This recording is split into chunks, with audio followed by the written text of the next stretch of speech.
نے جو لکھا ہے نا دھوبی، کپڑے دھو رہا تھا. تو فرمایا آدمی اپنی بیوی کے ساتھ جا رہا ہے. پہلے زمانے میں دھوبی جب کپڑے دھوتے تھے وہ اپنے گھاٹ پہ ہوتے تھے اور کپڑے کو یوں مارتے تھے زمین پہ.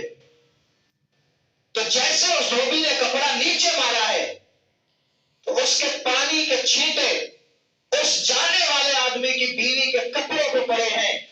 اس کے کپڑے خراب ہو گئے. اسے غصہ آیا. اس نے جا کے اس لوگ دھوبی کو ایک تماچا رسید کر دیا.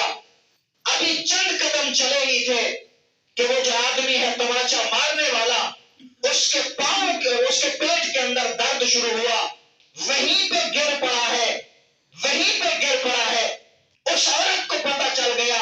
اچھا یہ تو جا رہے تھے، لیکن اس دھوبی نے پتہ ہے کیا کیا؟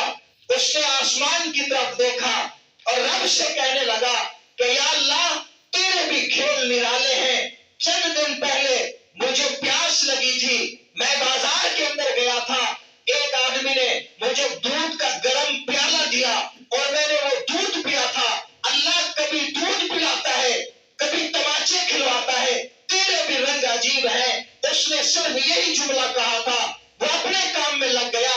اس آدمی کو جیسے پیٹ میں درد ہوا، اس کی بیوی نے سمجھ لیا واپس آئی ہے. آ کے ہاتھ جوڑ کے کہنے لگی میں تجھ سے معافی مانگتی ہوں، تو معاف کر دے تاکہ یہ میرا شوہر ٹھیک ہو جائے.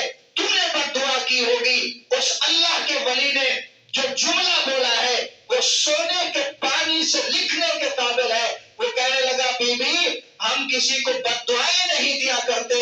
فرق یہ ہے کہ جب تجھے تکلیف ہوئی تو تیرے یار نے مجھ سے بدلہ لیا ہے، اور مجھے تکلیف ہوا تو میرے یار نے اس سے بدلہ لیا ہے.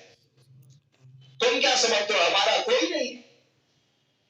میں نے چند دن پہلے ایک جملہ یہاں پہ سنایا تھا کہ حضرت عبداللہ بن مسعود نے ایک غلام بچی کو جب تماچا مارا، اس کا قصور بھی تھا، تو اللہ کے نبی نے کیا فرمایا تھا؟